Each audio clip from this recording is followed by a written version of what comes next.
What are the first words that come to mind when you think of Facebook as a whole? Maybe powerful, ubiquitous, privacy intrusion? Now, what are the first words that come to mind when you think about the OG Facebook platform? Old, dead, out of fashion maybe? Well, you're not alone. This sentiment seems to be pretty common online, especially amongst younger generations. The general theme seems to be that Facebook used to be something that was popular way back in the late 2000s and the early 2010s, but since then, it has largely fallen out of favor. And Google Trends simply confirms this idea. Interest in Facebook today is only a mere 16% of what it used to be back in 2012. So it's a good thing that Facebook bought Instagram and WhatsApp and evolved their business, right? Well, there's no arguing that Instagram and WhatsApp weren't stellar acquisitions. But what might surprise you is that Facebook is still more lucrative than WhatsApp and Instagram combined. In fact, OG Facebook is still the most lucrative social media in the entire world by a long shot. In 2023, for example, Facebook is expected to pull in over $70 billion in revenue.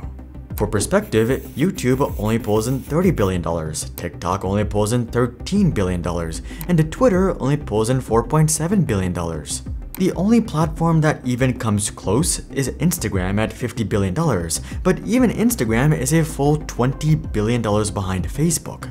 And that's just looking at top-line numbers. If we look at revenue per user, Facebook becomes even more wild. It turns out that Facebook still somehow has 3 billion monthly active users, the highest of any social media platform. As such, their revenue per user is $23 per year. For perspective, TikTok stands at about $8 per user, and even YouTube only stands at $11 per user. So who exactly are all these people who are still using OG Facebook, and how has Meta managed to keep Facebook so profitable despite the overall sentiment?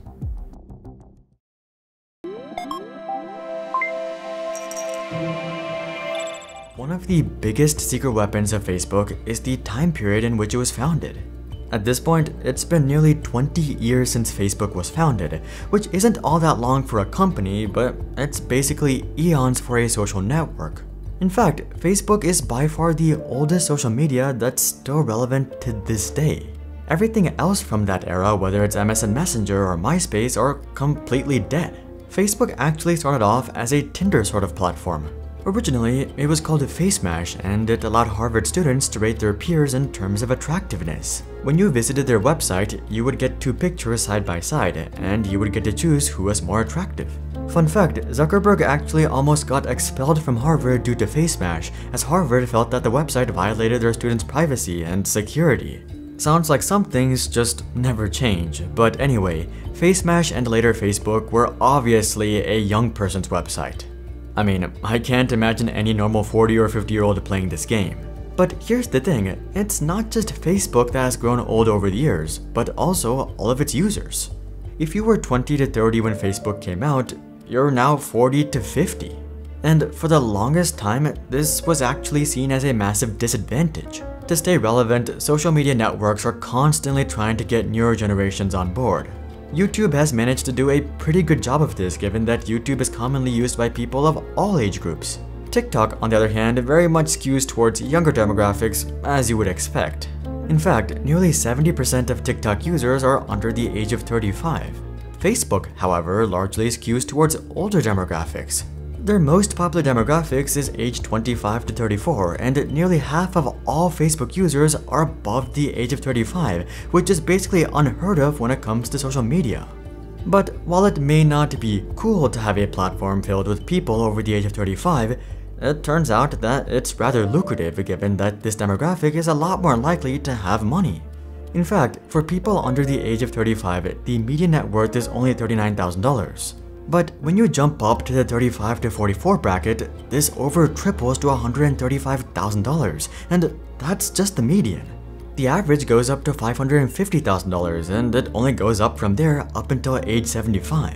And we see a similar story when we take a look at the income of people using these platforms. With YouTube, for example, it's actually less likely that you use YouTube with a growing income. 76% of people making less than $50,000 per year use YouTube. But only 69% of people making $50,000 to $100,000 use YouTube, and only 65% of people making over $100,000 use YouTube.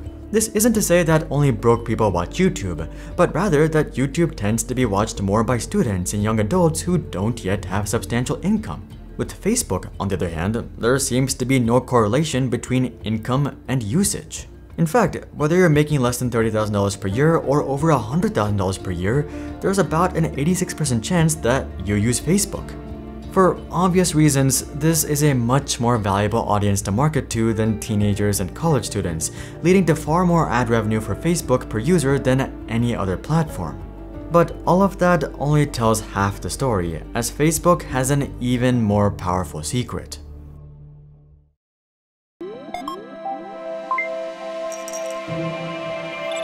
Every tech company's dream is to build an everything app like WeChat in China, but most efforts to do so in the West simply end up falling flat. It turns out that people simply don't want certain things to be connected, and that separation is often not only useful but desired. In fact, one of the main reasons that Instagram, Snapchat, and eventually TikTok grew in popularity is because it wasn't connected to Facebook. Teenagers and young adults are naturally not drawn to a social media platform that their parents also use. But while Facebook hasn't been able to create an everything app across generations or across industries, it does seem like Facebook has actually been doing pretty well in terms of creating an everything social media app for their core demographic. Personally, I've never used Facebook messaging, and I don't know even a single person who does. Everyone around me just uses iMessage, Instagram DMs, or maybe even WhatsApp. But it turns out that messaging friends and family is actually the #1 reason that people use Facebook. Amongst Facebook's core demographic, 72% of users use Facebook for messaging, which is over 2 billion people by the way, and that's just messaging. 1.9 billion people use it to share photos and videos similar to Instagram and YouTube. 1.7 billion people use it to keep up to date with the news and current events similar to Twitter. And 1.6 billion people even use it to watch memes and funny content similar to TikTok. If you didn't know, it's not just Instagram that has Reels, Facebook does too.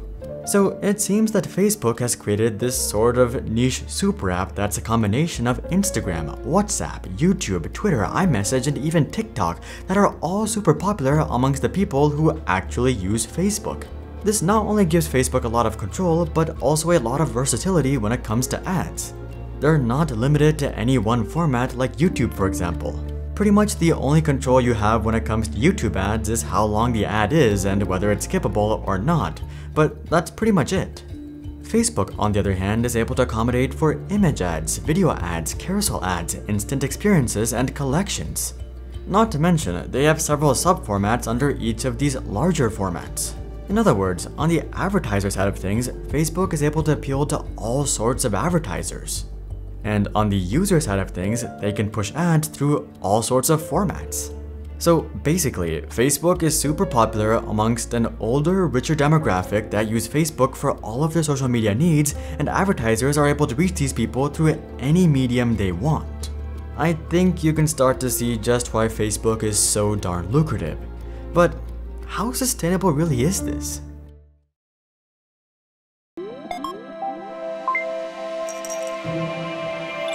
Having a rich older demographic that's loyal is great for the time being, but eventually these people will grow out of the platform, right?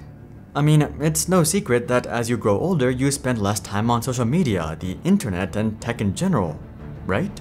Well, that has definitely been the trend over the past few decades, but correlation does not indicate causation. Older demographics not using social media is often chalked up to people simply growing out of it. But as we can see with Facebook's demographics, people don't necessarily grow out of social media. As such, I suspect that older demographics not using social media actually has to do with other aspects. First of all, people simply get busier as they grow older. They're working harder than ever, they have kids, they have to maintain their homes, and all of that.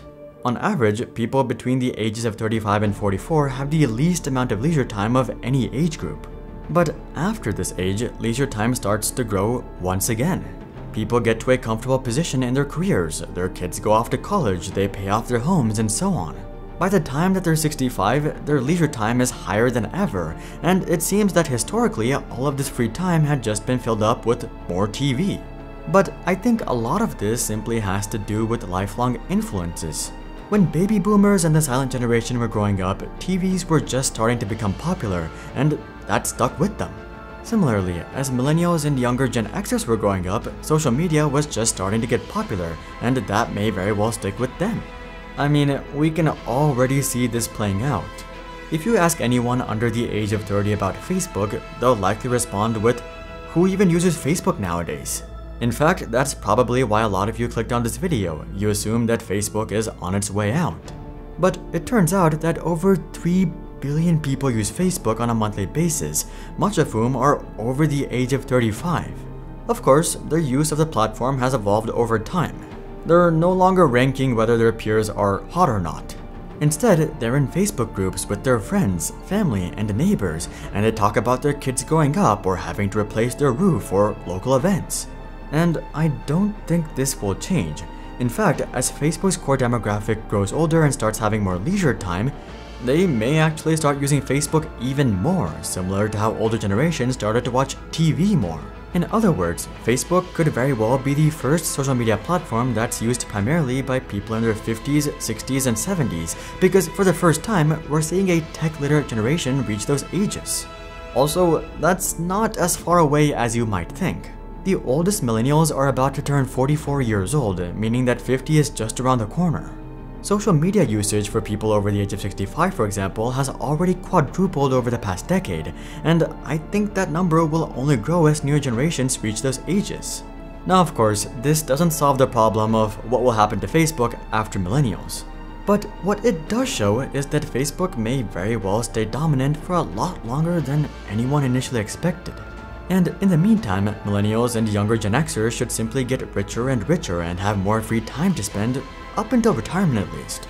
So while it may seem like Facebook is heading out the door, it's very possible that everything we've seen so far is only half the story. And we're about to witness a social media evolution like never before. With historically high interest rates, the appeal of bills and bonds is higher than ever, yet traditional brokerages haven't really adapted with the times. They still expect people to use clunky bond tables, scroll through long overwhelming lists, and even use virtual keyboards till recently. And that's why we created our own modern bond platform, Silo. At Silo, we prioritize the user experience and the ease of finding and investing in the issuers you know and trust, so that you too can easily lock in high yields. Also, choosing a strong user experience does not mean sacrificing on safety. Every Silo account is insured by $500,000 in SIPC insurance and $2.5 million in FDIC insurance. Also, all funds deposited on the platform will be maintained by our trusted custodian, Interactive Brokers, who has experience managing $373 billion worth of assets over the past 45 years. So, if you're looking for a modern way to invest in bonds, please consider checking out Silo in the description below. Facebook isn't the only meta platform that's killing it. Instagram is also killing it. Check out this video to learn more, but until then, I'm Hari, and I'll see you guys on the next one.